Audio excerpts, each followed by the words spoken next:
नमस्कार and welcome to world affairs. मैं हूं प्रशांत धवन और अगर आपने वर्ल्ड अफेयर्स को सब्सक्राइब नहीं किया है तो subscribe to world affairs now.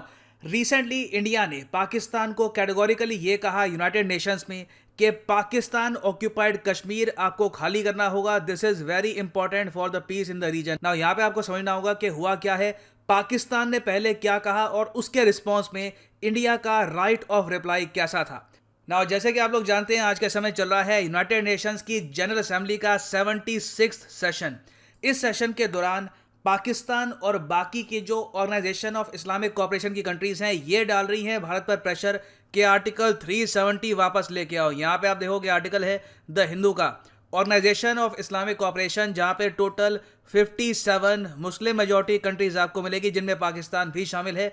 इन लोगों ने यह कहा है कि इंडिया को रिवर्स करना होगा अपना decision of scrapping the special status of Jammu and Kashmir. Now even though OIC ने यहाँ पर यह कहा है कि ये जो डिमांड है ये हमारी आई है एक इनफॉर्मल मीटिंग के दौरान।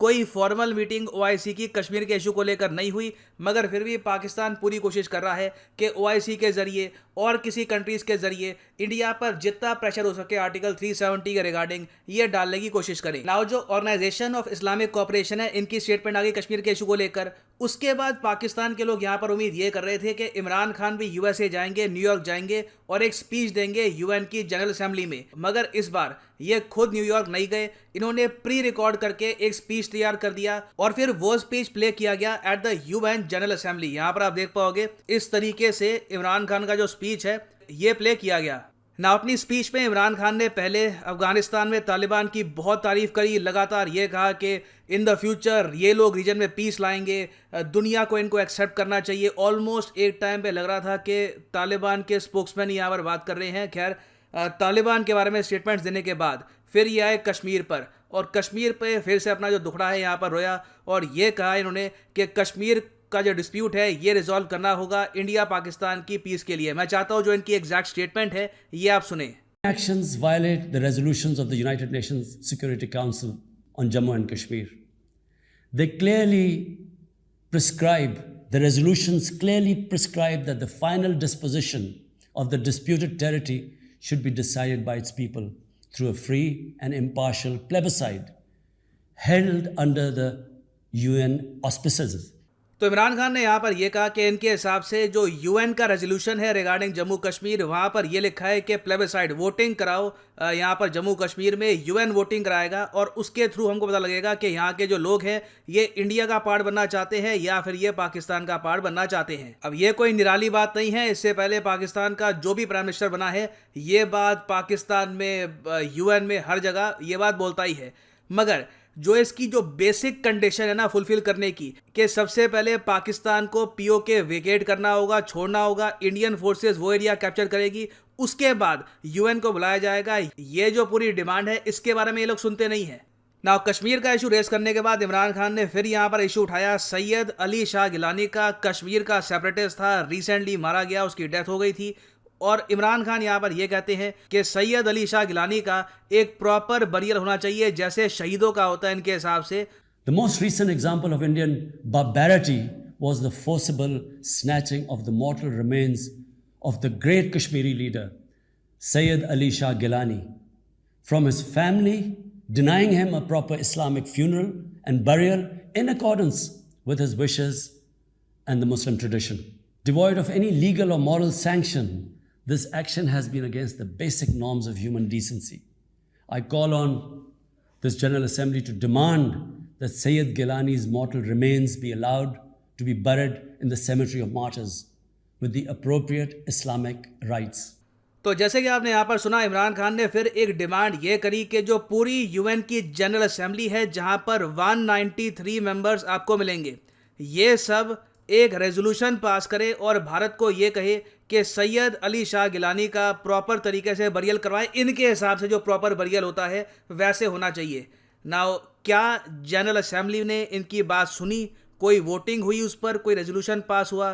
कुछ नहीं हुआ। लोगों ने एक्चुअली ध्यान भी दिया भी नहीं होगा कि इन्होंने कौन सी डिमांड कर दी अपनी स्पीच के बारे में। ये सब इनका यहाँ पर इशू था, मगर फिर भी ये हमारे देश के बारे में बहुत कुछ बोली जा रहे थे, इंडिया के बारे में काफ़ी नेगेटिव बातें बोली, इनको रिप्लाई देना था। और यूनाइटेड नेशन में सिस्टम ये होता है कि अगर एक वर्ल्ड लीडर अपनी बात बोल दे, एक तरीके से अपना जो स्पीच है ये कंप्लीट कर दे। उसके बाद जिस कंट्री के बारे में बात कही गई है अपनी स्पीच में, वो कंट्री रिप्लाई कर सकता है। ये यूनाइटेड नेशंस कहता है कि है राइट ऑफ रिप्लाई, और जो राइट ऑफ रिप्लाई है ये 10 मिनट से कम का होना चाहिए पहले अटेम्प्ट में, और जो दूसरा राइट ऑफ रिप्लाई होगा वो होना चाहिए मैक्सिमम 5 मिनट का। तो इमरान खान को जो राइट ऑफ रिप्लाई यहाँ पर दिया गया है, ये भारत के विदेश मंत्री ने नहीं दिया, हमारे फॉरेन सेक्रेटरी ने नहीं यहाँ पर दिया, हमारे देश के पीएम ने तो खैर इस पर कोई बात ही नहीं करी। यहाँ पर राइट ऑफ रिप्लाई दिया है एक यंग इंडियन फॉरेन सर्विस की ऑफिसर ने, यंग आईएफएस ऑफिसर ने, स्नेहा दुबे इनका नाम है, और एक बहुत ही अच्छा रिप्लाई यहाँ पर दिया है इमरान खान की स्पीच का। इनका जो प्रॉपर रिप्लाई है ये मैं आपको दिखाना चाहता हूँ। सो यहाँ पर आप देख पाओगे ये है भारत का राइट ऑफ रिप्लाई, ये है इंडिया की आईएफएस ऑफिसर यहाँ पर स्नेहा दुबे, और इन्होंने बहुत ही मैं कहूँगा अच्छे तरीके से जो अपना रिप्लाई है स्टार्ट किया। इन्होंने पहले ये कहा कि पाकिस्तान के प्राइम मिनिस्टर ये सारी बातें इसलिए कर रहे हैं क्योंकि ये ध्यान भटकाना चाहते हैं इस फैक्ट से कि इनके देश में आज भी आतंकवादियों को खुली छूट है, और आतंकवादी लगातार इनके लोगों को काफ़ी बार निशाना बनाते हैं, स्पेशली जो पाकिस्तान में रिलीजियस माइनॉरिटीज़ हैं उन पर काफ़ी जुल्म होता है आज के समय। मैं चाहता हूँ जो इनकी स्टेटमेंट है ये आप सुने।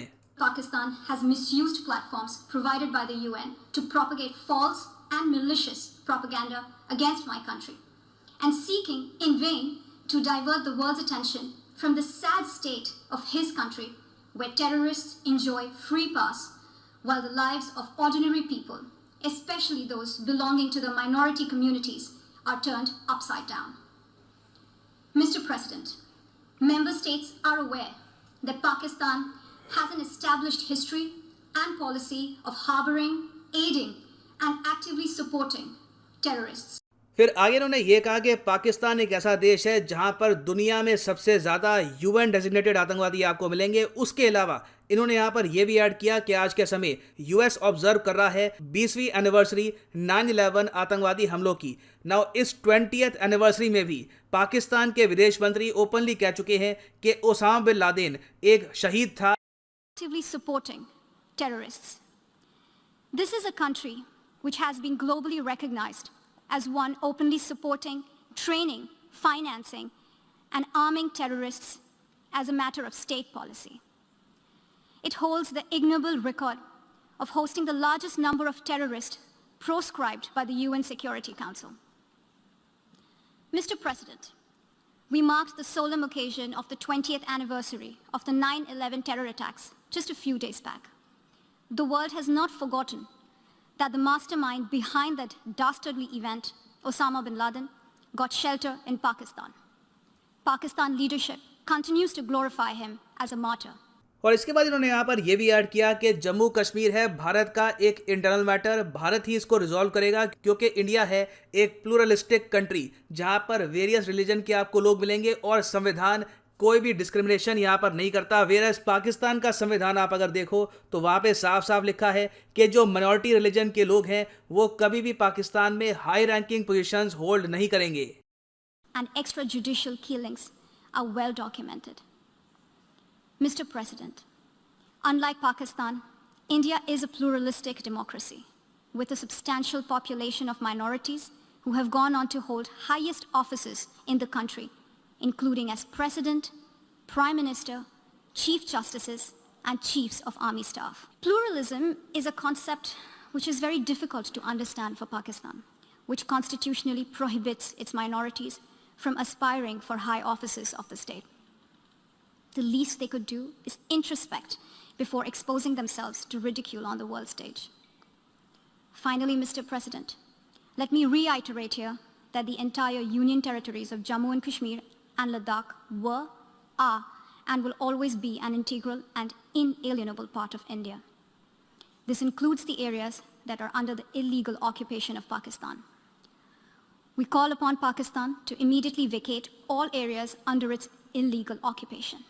तो भारत ने बहुत ही बोल्डली जो अपना स्टांस है यूएन के सामने रख दिया है कि पाकिस्तान डिस्प्यूट की बात कर रहा है, तो डिस्प्यूट ये नहीं है कि इस जम्मू कश्मीर का क्या होगा, यहाँ पे प्लेबसाइड होगा नहीं होगा। डिस्प्यूट इसी इशू को लेकर है कि जो पाकिस्तान ऑक्यूपाइड कश्मीर है, पाकिस्तान अपनी फोर्सेस यहाँ से कब निकालता है और ये पूरा एरिया जो बिलोंग करता है इंडिया को, ये प्रॉपरली यूनिफाई कब होगा। तो ये जो स्टांस है बहुत अच्छा इंडिया का एट द यूएन, और इन द लॉन्ग रन इससे हमको काफ़ी फ़ायदा भी मिलेगा।